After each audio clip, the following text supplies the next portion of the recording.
Welcome to Other People's Shoes. This season, we're exploring what it means to be unmade. Life can sometimes feel like an unmade bed. Messy, chaotic, and overwhelming. But here's the beauty. Every unmade bed has the potential to be remade.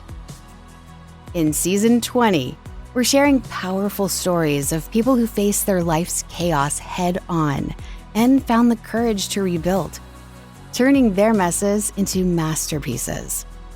Just like starting your day with a simple act of making your bed, these stories remind us that small steps can lead to extraordinary transformations.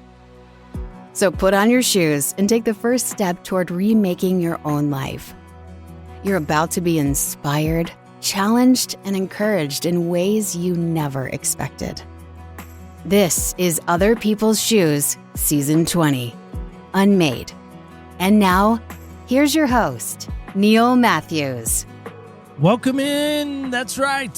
Other People's Shoes. Season 20. We're getting close to home stretch time. Happy early 4th of July to you wonderful people out there. It's amazing to me when I think about the 4th of July. A couple things come to mind. One, immediately, I don't know about anybody else, I think of Will Smith. Just a little excited to get up there and whoop ET's, well, you know, the rest of that line. But the thing for me, when I think about 4th of July, I think about the idea of independence. I think about the idea of standing up for something. When I think about the giants in my life, maybe even, I think about the giants that our country, no matter how you feel about it, has conquered some giants. And my guest today maybe not necessarily is a giant killer per se, or a giant fighter even per se. He's probably had his own messiness that we'll get to momentarily. But his name is David, and it invokes in me when I see the name, read the name, hear the name David, I think of that little shepherd boy with his 3 stones, or perhaps 5 stones, depending on how you want to look at it, and his bag, and what he did to that mighty giant Goliath. Help me welcome in my new friend, David. David, how are you today? I'm great, Neil. Thanks for having me here. Is this recorded video or just audio? No, just audio. Okay, cool. So I can wear my glasses and shut you off can my wear light. your glasses. You can. Oh, you know, beautiful. there That's you go. so much You better. can get comfortable. You're gonna put your pajama pants on, whatever. Get some Captain Crunch, whatever it takes, buddy. Get real, get relaxed. How about that? All right, we're good then. Let's do this. Well, David, I'm serious about this, about your name. When I do think about the name David, I can't help but think about David, the shepherd boy from the Old Testament Bible times, of standing in that field, looking up at that massive man, Goliath, and not being afraid and being ready to tackle the world. Maybe I'm putting a lot on you. Maybe I'm putting a lot of pressure on my new friend, David. I truly mean this. You've maybe slayed or maybe been a giant killer yourself, perhaps. But before we get to that, put a pin in that. Think about that. Ruminate on that. Ponder that. Let that percolate. Help me with this. What size shoes do you wear? In most, 11 and a half. I know that seems like an odd question, right? Like, why would you ask somebody their shoe size? Well, the idea is we got to get in your shoes. So I got to know what we're wearing to get into. And so here's what leads into that second question, which is so important to me. Style or brand. Brand being the big keyword there. Okay. I usually wear running shoes. I don't remember the name of the brand. It's got 4 letters and it starts with, I don't know. I'm dyslexic. I can't remember. But they're super comfortable, great shoes. Are they And then Asics? sometimes I wear... No, Okay. they're ultra. 5 letters. There it is. starts See, with we A. got there. Yeah. Ultra.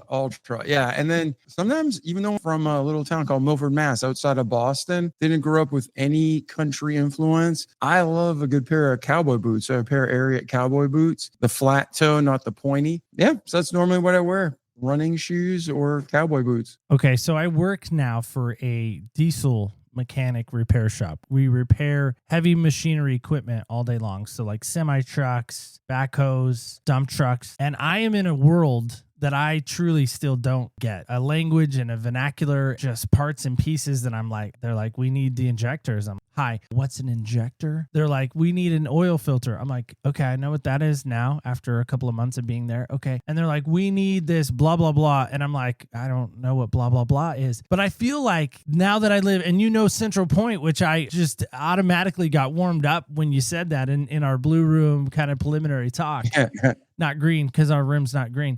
Central Point, Southern Oregon. Should I finally embrace that Southern Oregon living and buy a pair of cowboy boots? Help me sell this for my friends who have been telling me no. I'm going to say my new friend David says it's a yes. Is it still a no, David? Do you think? So there's a difference between personality and character. Character is what matters, and you never compromise that. You always do the right thing God's way. Then there's other things that he gives you freedom to choose. And if you like cowboy hats or baseball hats, wear it. And it doesn't matter if you're in Boston or New Mexico. Just wear with what you're comfortable with. Some people wear stuff to intentionally stand out. Some people wear stuff to blend in. So you should just be you, who God created you to be. For me, anybody who knows me, I always wear a baseball cap. Always been more of a t-shirt and jeans guy, but there's also years where I wore a suit every day. So there's part of adapting to your environment. If you feel like you want to wear a cowboy boots, wear it. If you don't, stick to the sneakers. Well, I am a sneaker guy. I have a lot of Jordans. Right. That's the problem. I think to myself, when I go out on the town, do I want to put on the J's or do I want to put on the Chuck Norris, cow kicking cowboy boots? I don't know. Do you kick cows? I don't even know this. I see. That's the problem. I don't even know cow stuff. Nah, man.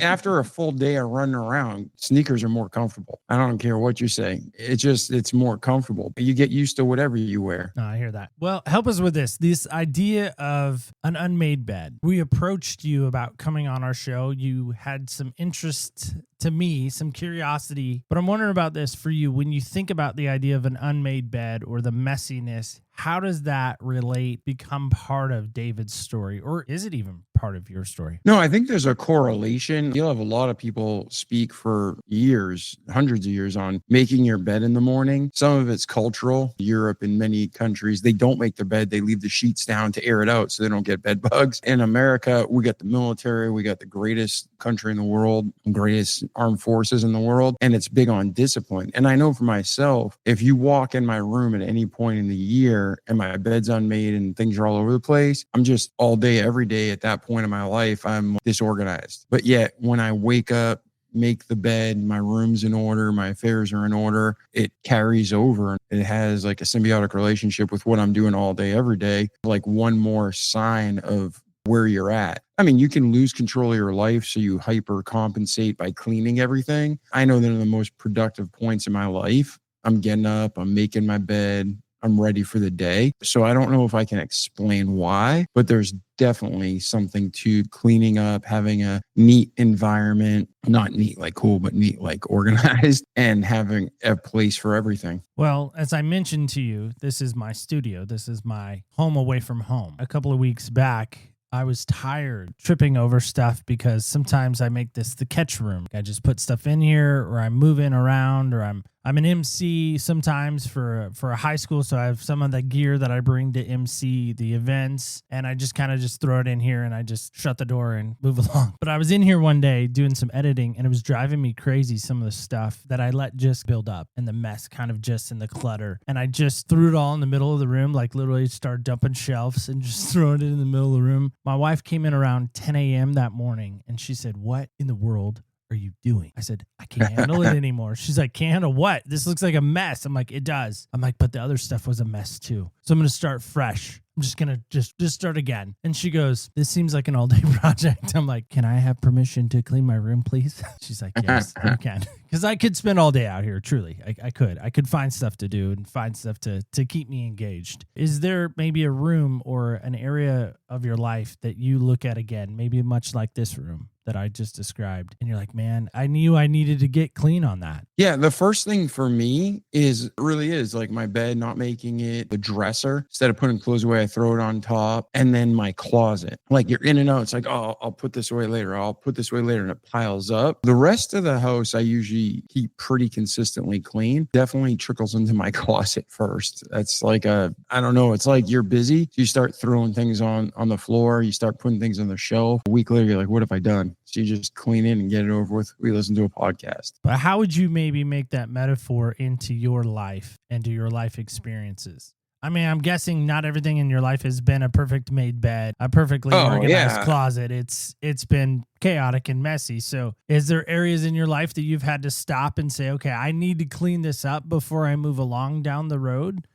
Oh, And 100%. has it been hard to do that? And if so, what did you learn from that? You get busy in one area. The Bible says a false balance is abomination to the Lord, but a just weight is his delight. So if you're too far left, if you're too far right, that's both crazy. You want balance. In life, you're working and you might be killing it at your podcast or killing it at your career. You might be killing it playing with your kids or killing it with a relationship. At the end of the day, if you don't have balance, something else goes out of whack. When you continue to move out of balance down a path, everything else piles up. Somebody said this years ago. I'm sure you've heard in your listeners, but it's kind of like a computer where you open a window and you're working.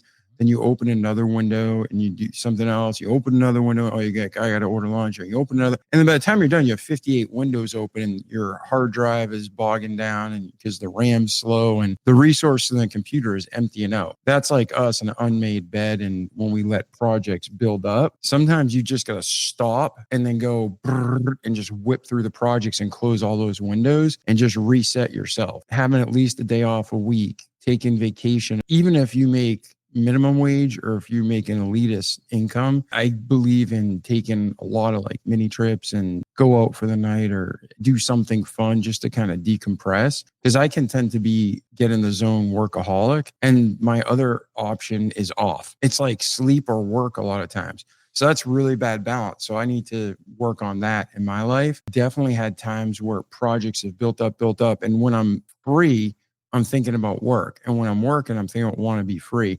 So that's why you just got to keep that balance. But again, no human has it perfect and mastered, or you wouldn't be here. You'd be with God in eternity. Hopefully you've trusted Christ as your savior and you'll be with God. We talked about in the beginning of it being 2 days before July 4th. Yes. And to me, I grew up on a military base in Camp Pendleton, California. I was born even on a military base in Camp Lejeune, North Carolina. We need to come up with more creative names besides Camp such and such. I'm just saying, like, I guess we've moved on to Fort, perhaps, maybe, depending on, again, where you're from. I wonder about this and our country. I feel like for the longest time, our bed was unmade as an American society, as a country. And there was a lot of mess and a lot of chaos. And then it seems like the election comes and we hear these promises. I'm going to make the bed better. I'm using the bed just as an analogy, just because it fits with our theme. I'm going to make the bed better. I'm going to clean the dishes. I'm going to start the dishwasher. I'm going to take the trash out. Listen,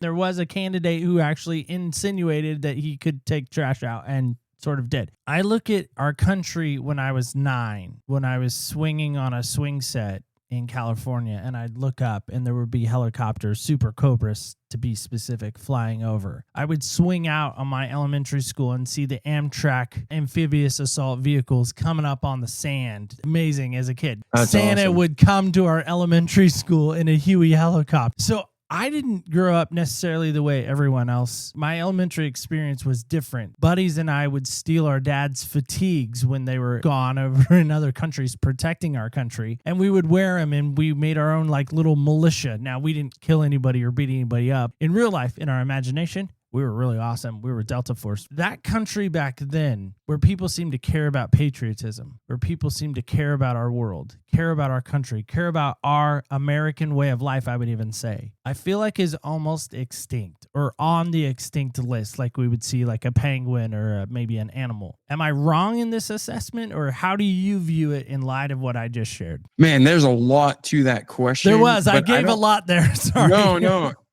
So to everybody listening, no, I believe that every human has free will and a choice inside of us. All of us know right from wrong, and we just don't choose it. And you're like, why are you talking about that? And now you're talking about American politics. America, whether the liberal left and politicians want to admit it or not, we were formed on Christian Judeo values. We were based on the Bible. And our founding fathers knew that. They didn't just use that to manipulate the masses. They believed and knew that the Bible was the gold standard. And that's why we have the longest standing constitution. I believe there's a majority out there of good, solid American patriots. I think they're just disgusted and they're like, whatever, just do your thing. I don't have time for your shenanigans. They were the ones working, making the country great for the last 100 years. And all these lazy corrupt politicians, communists, and different people were working their plan. The chosen ignorance didn't want to deal with the problem. Things in America got far out of hand. Right now, today, we don't need more laws. We need to enforce the laws we have. And we know there are politicians, there are men and women in Congress right now on all sides, Democrat, Republican, Libertarian, Communist, Marxist, they're committing treason. They need to immediately be put on trial, not a kangaroo court, and if found guilty of their crimes, they need to pay the price, constitutional price. The future generations will know America's not screwing around. Like before, I'm wearing this shirt, and it was after the Alamo. The Americans said, come and take it to Mexico. You want this land? Come take it. They were Americans, patriots.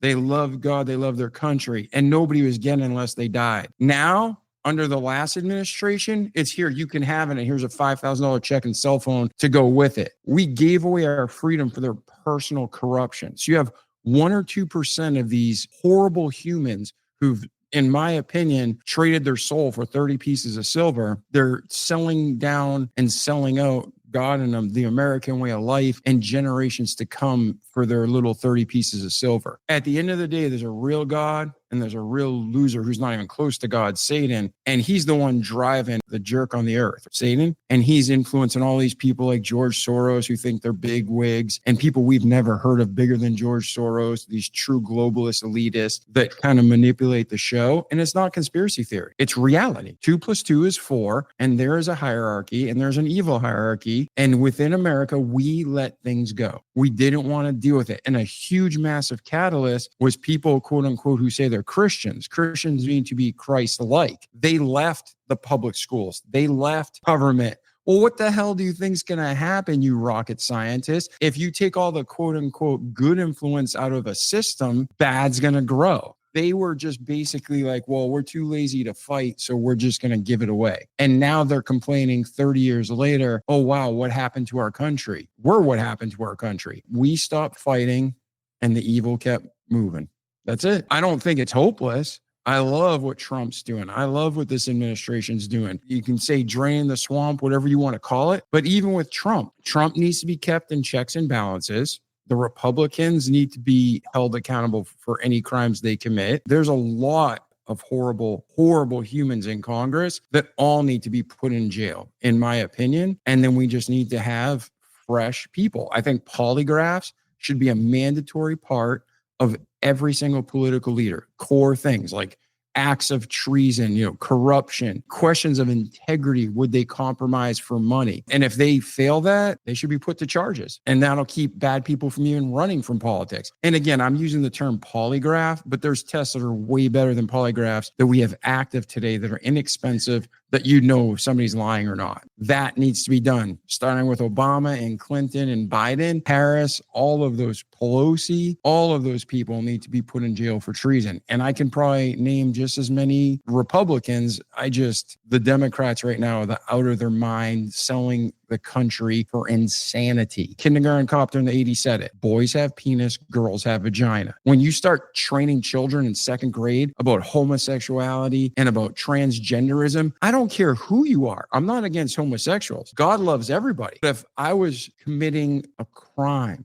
if I'm committing a sin, that's wrong. So based on a biblical belief, I may not think homosexuality is right, but I don't hate the homosexual. I could have a friend who's committing adultery. And I'm like, dude, that's wrong. When you start teaching children this stuff, they should be thinking about, like you said, putting on your parents' fatigues and playing in the woods and Legos and maybe the latest video game, even though I don't think they're that healthy. But what I'm saying is kids should be thinking about kid stuff, not adult stuff. And these Democrats, these psychotic Democrats, and like these people like AOC out of New York and the lady who is a known freaking terrorist, how do they get government clearance? How do they get security clearance? So when you ask the question like I said, that's a loaded question. We just let the fox in the hen house and invited all their fox friends. Well, we're out of chickens and eggs. So it's time to kill all the foxes, make a coat, and move on with life. I love the response, but the problem I run into is I wonder if it's like your closet that you talked about or like the room in your house. It's so messy. It's so cluttery. You just shut the door and you're like, I'll get to that later. I'm wondering when we stop saying I'm going to get to that later and we actually stand up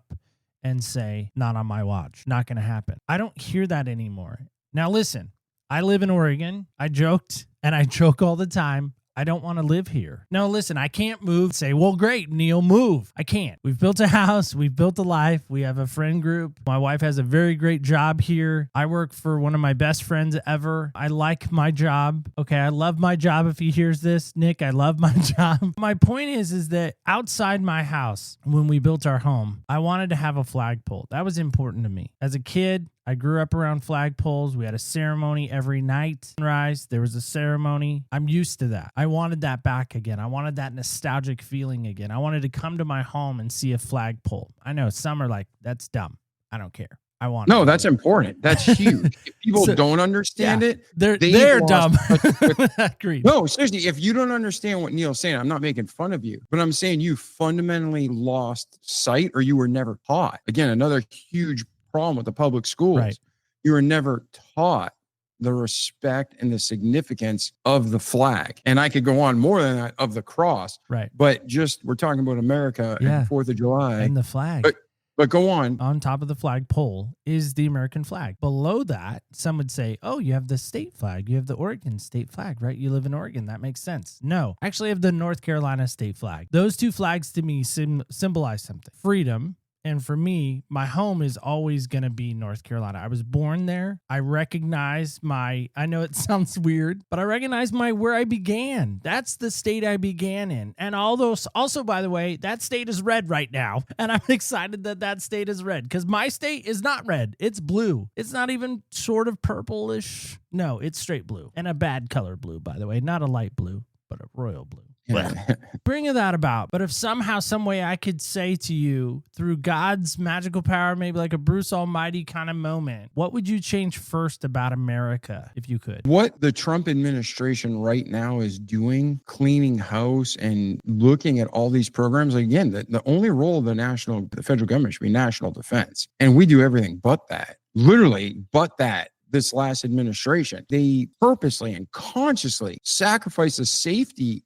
and the future of America. It was treason. So if I was to start, it's kind of like what Trump's doing. There's 800 fire hoses at once. Go back to your closet analogy. You empty the closet and start from scratch, start cleaning it. But in a house, it's like if you had somebody say, here's a house I want you to remodel. People are living it while you do it. And then here's vacant land. I want you to build the house from scratch. You can build the house from scratch faster. It'll come out better. Remodeling it while people are in it is very difficult and time consuming. So we not only have these complex problems, but we're remodeling the house while people are living in it. The first thing I would do is it doesn't matter what Trump does. It doesn't matter what Doge does. It doesn't matter what this administration does. In 4 years or 8 years or 12 years, another one of these communists get in office. And that's what they are. Like you can call it a Marxist, you can call it a communist, but at the end of the day, this evil. If this evil gets back in office, they can undo everything that's been done. Weak, corrupt Congress people are still in power. So the first thing I do is I would set a standard for politicians and I would sit every one of their asses on a chair and I would make sure that they are polygraphed. And if there's any form of treason or the willingness to commit treason against America, I would imprison them for life. And then you get people in. El Salvador is a fantastic model. They went from the most violent and dangerous countries for over 200 years. And if people are like, well, what do we care about El Salvador? You don't hear about it in America. You know why? Because for the last 6 years, their president cleaned up the country. El Salvador, I want to say is 30 million people. And forgive me if I'm totally trashing this, but I want to say it's like 30 million people and they had real issues economically. We have 375 million people and we got a ton of money. If they can turn their country around in 6 months, even though ours is much larger, we have much bigger resources. We can do it in 6 months. And what the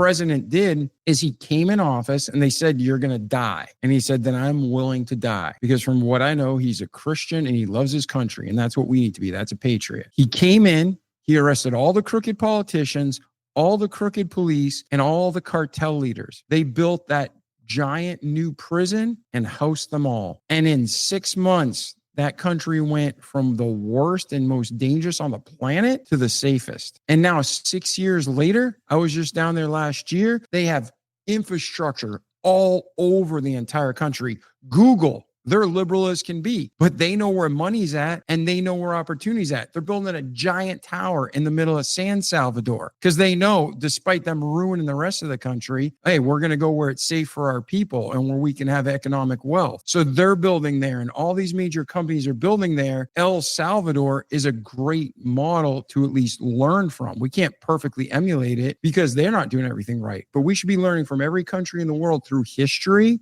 And instead of being bound to repeat the bad, we emulate the good and make it even better. So that's where I'd start. I'd start by cleaning house and get rid of every single one of these generational wealth, corrupt, sell your soul for a nickel politicians. The ones we know about, I'd put them on trial first. And there wouldn't be a 15-year wait.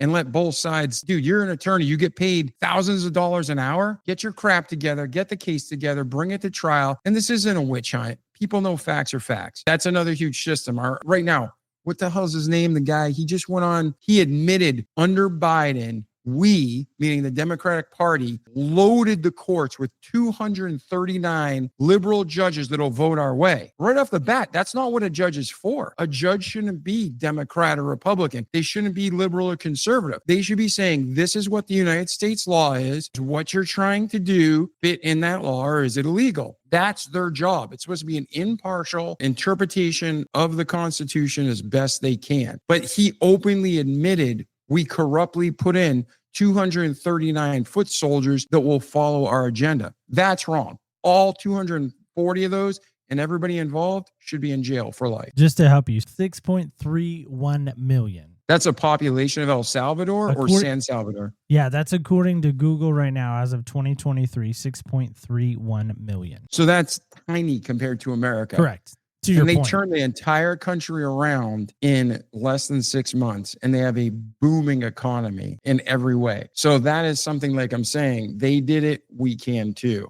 Yeah. And it's a great model. Honduras, 10.64 million. Nicaragua, 6.824 million. And then El Salvador, 6.31. That, of course, is 2023 data. So they probably don't. Google could be a little behind, or their numbers could be. Regardless, less than America is, to your point. What the president did is the key. Instead of fearing his life, he feared God. He loved his God. He loved his people. And he put in jail immediately all the cartel leaders, all the politicians, and all the police that were corrupt. And now the country literally changed almost overnight. And then the other thing is, all these coward chicken, liberal, Marxist, all the things you can name, like Trudeau up in Canada. What a piece of crap. The guy's lecturing and threatening America when he's destroyed his country and his economy. The 2% crazy nuts like him and the 98% like America. No, this is wrong. The guy's a nut job. Well, where's America now sending all of our illegals that Biden let in El Salvador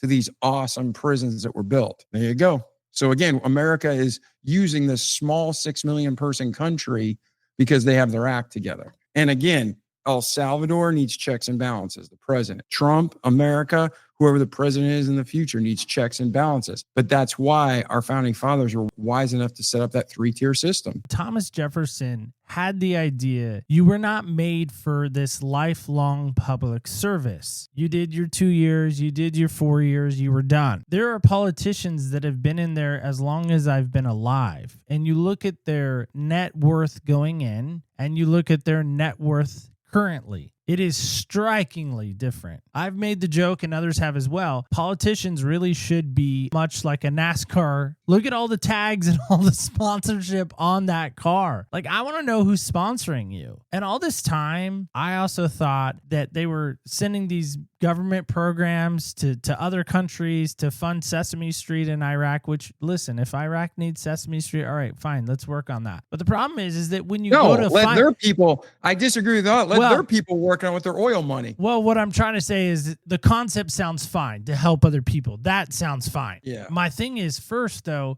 before you can help anyone, before I can help you, before I can help my sister, before I can help my brother, whoever, I have to be able to help myself first.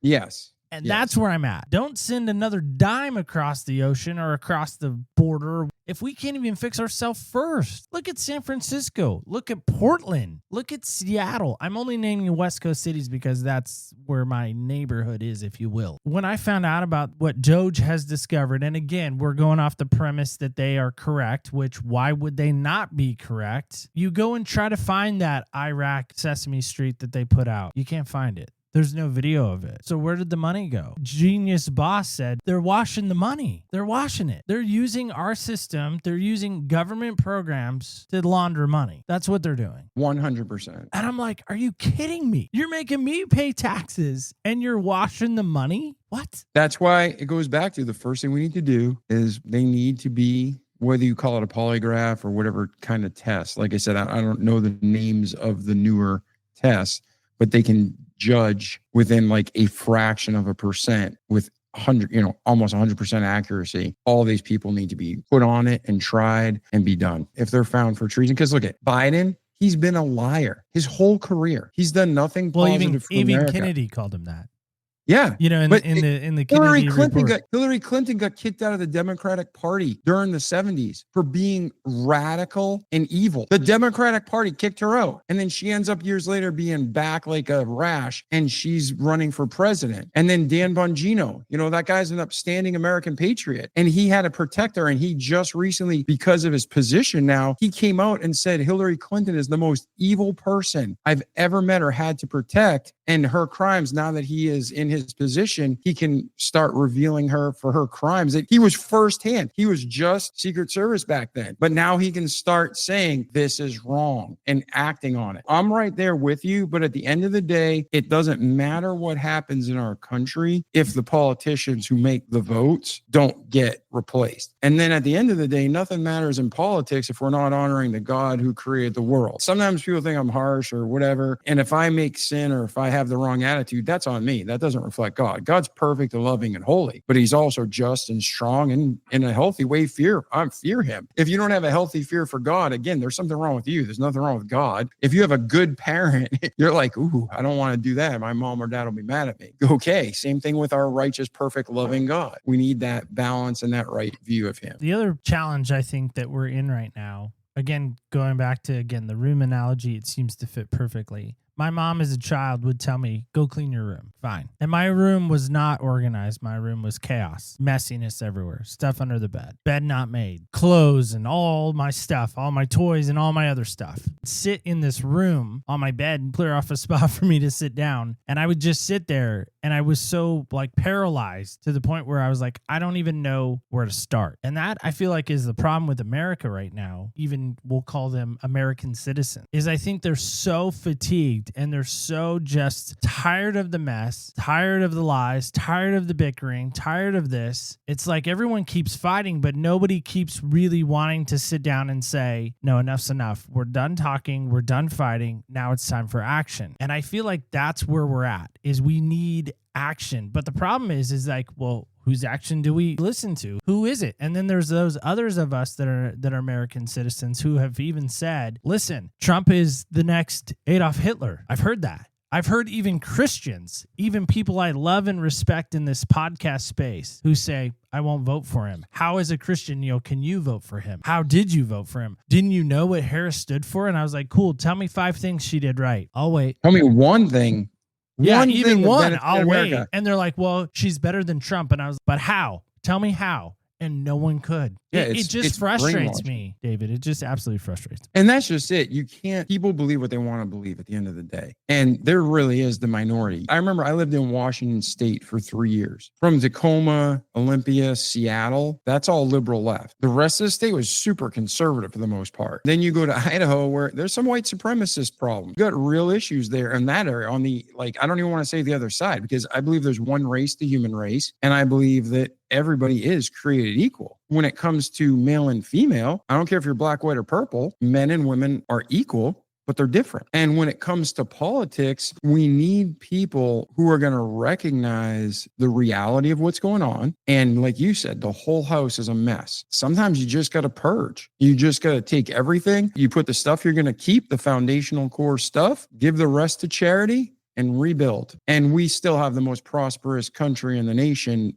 a most amazing country in America. And I'm proud to be an American. When I grew up outside of Boston, and my family came from Italy, and my best friends came from Portugal. And everybody was an American and proud to be an American, but we also still had the culture that we were proud to be coming from. So like, I'm an Italian American. That always kind of bothered me because I want to be an American Italian. I understand in my head, but like, I'm an American first. My grandfather came to America after he served in the Italian military, and he was so proud to be an American, he rejoined the American military. He had that kind of character. And then my uncle joined. I couldn't join because I had a tumor in my head. I was damaged goods for the military. So I went into a career field selling body armor and less lethal weapons, as close as I could get and help America. Then my son, thankfully, he just joined the Air Force and graduated from boot camp. I believe we should be proud of our heritage. I definitely believe we should be proud of our country and be a patriot. But at the end of the day, all of those core beliefs hang on, we should be proud of our creator, our God.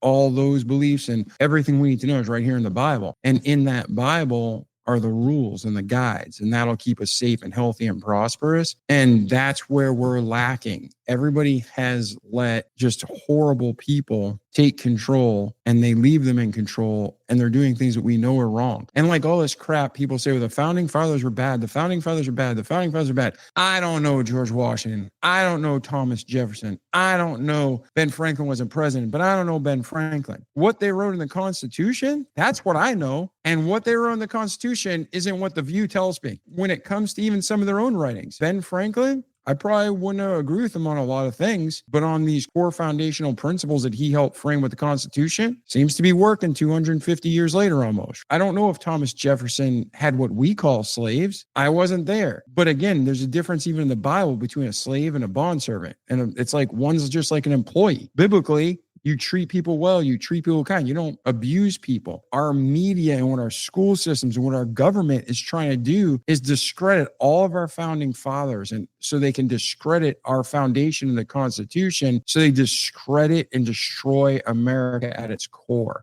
And it's wrong. Every day we used to stand up and say the Pledge of Allegiance at school. We used to sing the national anthem. Every day, maybe out of 200 days you're in school, whatever it is, maybe 2 or 3 times you actually thought about what you were saying, but that lasts a lifetime. And that's why we need to put that back in schools. And if somebody doesn't want to stand and respect our country and our national anthem, then go get the hell out of our country and go get your own where you can stand and respect it. Because I'm tired of people saying how bad America is, and yet they prosper greatly off our country. They basically use us as their whore, and then they complain about it the whole time. Get out of America if you don't like it, or be part of the solution. And I love the nostalgic remembering of doing the national anthem and Pledge of Allegiance. We did that every morning too in my elementary school. I guess some of our politicians don't even know the Pledge of Allegiance, which is kind of hilarious to me. So, well, if you that can, should be a requirement. I'm just saying. Listen, 95% of our politicians say this is a democracy. We are a republic.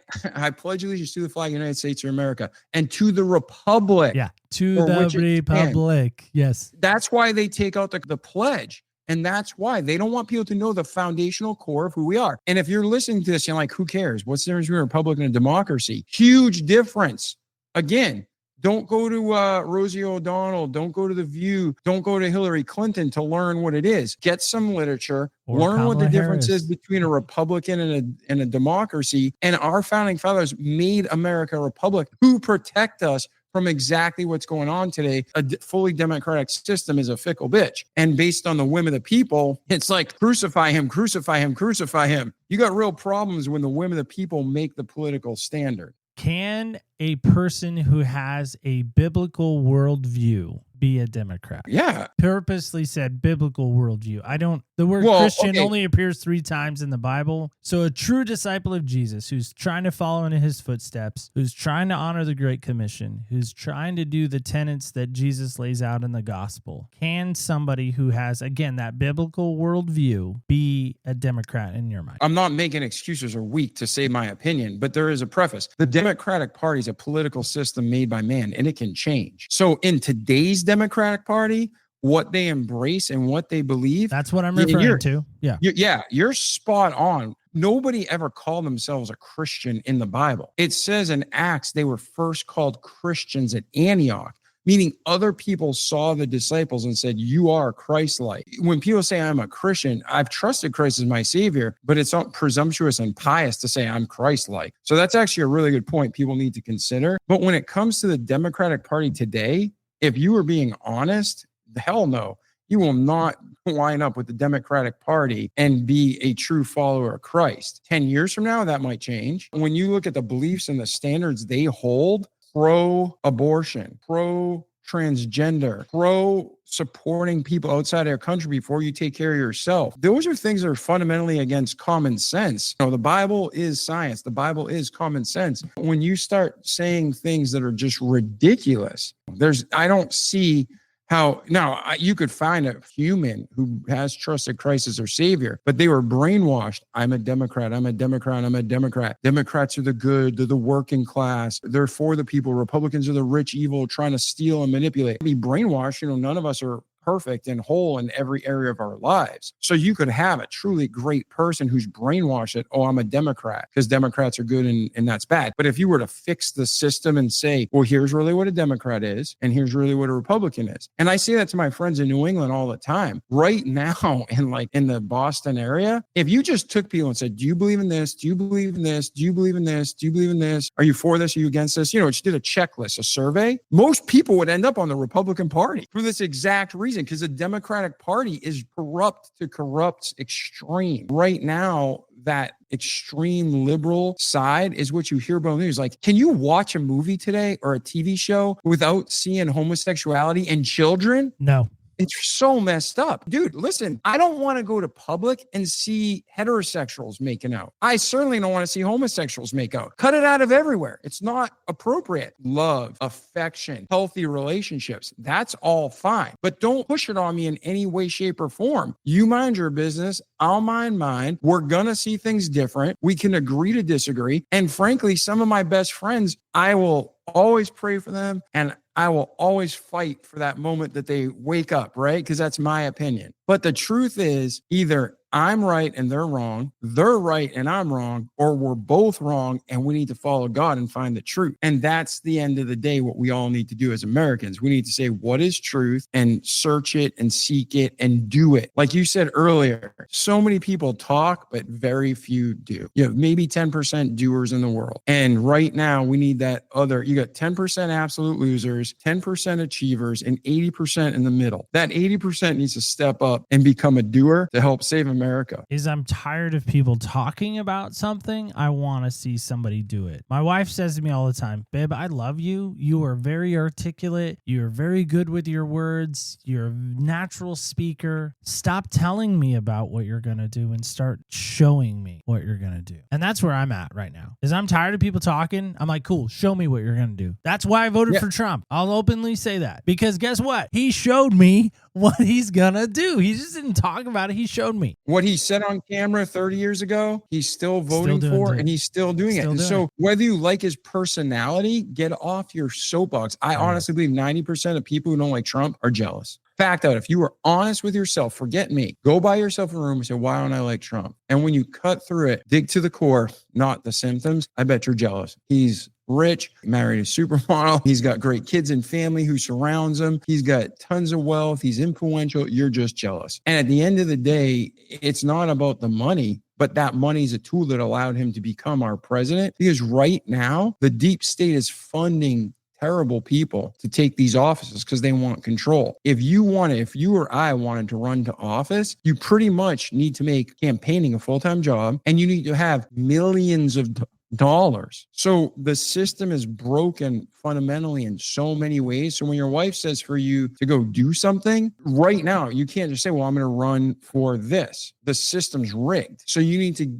do what you can do in your realm, have high standards and go for it. You need to find out what can you do or who can you support. And we got to keep pushing forward from the bottom up and from the top down. And hopefully soon, I don't know, I just got when I said that, it's like squeezing a zit. You squeeze it from both sides and all the corrupt comes out the middle. We need the President Trump and Doge pushing down, us and our people pushing up, and get all the plus out and let it die in the ocean. Let it die in the ocean. So this guy in the, I think it was 90s, this guy named Carmen, I think he's passed away now. He had this amazing song that I still to this day love. We Need God in America Again is the name of the song. And he has a lyric in there. He said, Abe Lincoln said this, the philosophy of the schoolroom in one generation will be the philosophy in government in the next. Do you agree with him or do you disagree with him, I guess, if that is in fact something? Oh, I agree. I think that's biblical. If you read your Bible, 2/3 of the Bible's Old Testament, 1/3 New Testament, but all of it's to us today, history aside from Revelation, that's the future. If you don't learn from history, you're bound to repeat it. And what you're teaching kids, even Hitler knew that. Hitler, Obama, great orators, just out of their mind evil. So they taught the lies. And like Hitler said, if you tell the lie long enough and hard enough, people believe you. So what Abraham Lincoln said before him, 100% true, is what you're teaching in the schoolroom today is what people will embody and live out in the future. If we don't start teaching good doctrine and good values, we're going to end up worse than we are today. I do believe that the majority of Americans are solid, quality, powerful people. They've just disengaged. And one of the, I think the two biggest, if you want to think and pray on this, like all your listeners, being too busy and being too self-indulgent. Those are the two biggest tricks Satan has played on everybody in our generation. Whether you're quote unquote a Christian in the church or whether you're an atheist, we're too busy. And then when we're not busy, and busy not on things that matter, just busy. We just stay too busy and we're too self-indulgent. And myself included, we watch too much TV, we waste too much time. It's like, oh, well, I have this problem. What? 20 years ago, that wouldn't even be a problem. Like you're worried about the color of your new car, and that's making you sad and depressed for 3 weeks.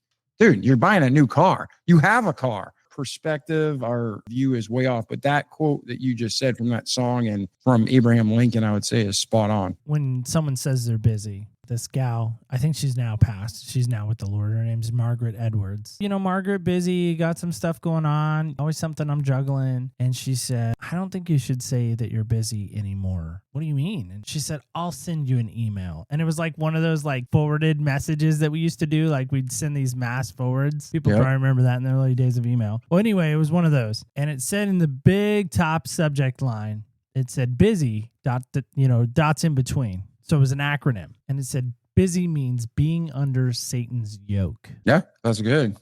And that's always stuck with me. So when somebody says, hey, man, you busy? I'm like, nope, just staying on top of things. Just, a lot of stuff going on. I try never to say the word busy. There's other words. I'm like, right. But I don't ever want to give any insinuation in any world where I'm under Satan's yoke. Yeah, no, I think that's wise. And even when I was a teenager, I remember thinking, man, we're just too busy as a people. And then now I'm older and I've had times where I've been successful and had a good balance. I've had times where I failed miserably. And how many people do you see that they're so busy they have a heart attack?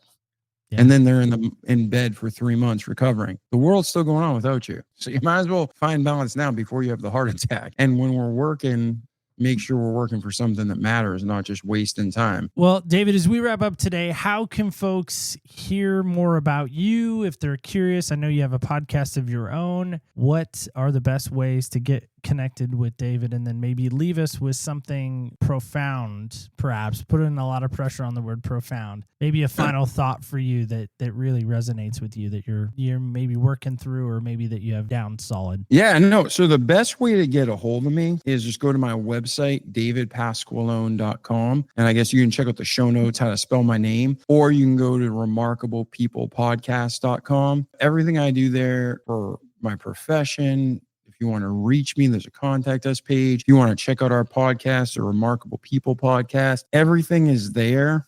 And I'd love to reach out and talk to you. And what's funny is I'm a marketing and sales consultant. So I spend all day marketing for other people and my clients, that it's like a mechanic who doesn't work on his own cars. I don't spend a lot of time on social media. I'll put posts out there with new content. The best way to get a hold of me is by far my website. Man, as far as profound thoughts, it's really anything that comes from God as truth is what matters. If you don't believe in God and you're listening to this episode, just pray.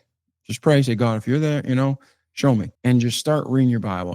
John, the book of John, the New Testament's a good place. But if you just want to see that the Bible is never wrong, and the average month is 30 days, Proverbs, there's 31 chapters, just read a chapter a day. And it's like a shotgun blast, like the topics change within a chapter. And I challenge you, there won't be one verse that if you think about and ponder is inaccurate. When you read it over and over again, it's like repetition. Like we talked about before, whether it's true or false, when you hear it enough, you start believing it.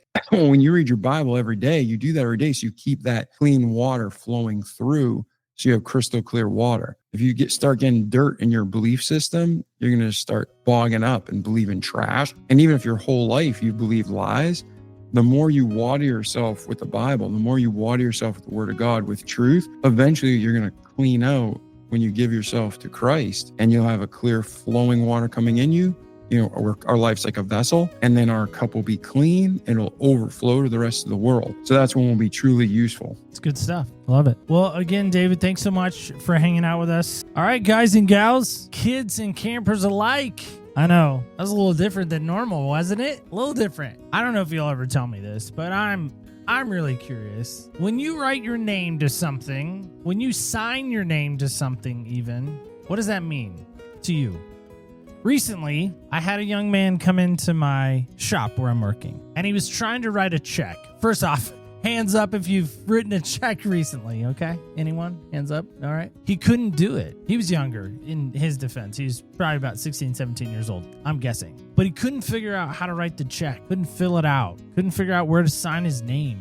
So I helped him. I mean, I was nice. I helped him. But that's what I'm wondering about for you today is when you think about the idea of writing out something and writing your name to something and putting your name to something. Are you perhaps putting your name to the mess and the chaos still? Or today maybe you're thinking, maybe it's time I write my name and fill it out and do it the right way. Now again, what is the right way? Is there ultimate truth? If you're still pondering that, I'd love to continue that conversation with you. You can do so at OPS Podcast Show under Facebook, Instagram, and X. We're there. We're hanging out there. You can also reach us at our website, opspodcast.com. There's a connections page there. And then, of course, don't forget this when we go. Remember, when you walk in other people's shoes, you really do get a different perspective on life. And stay tuned till next week. Because guess what? That's right. We're going to walk in other people's shoes.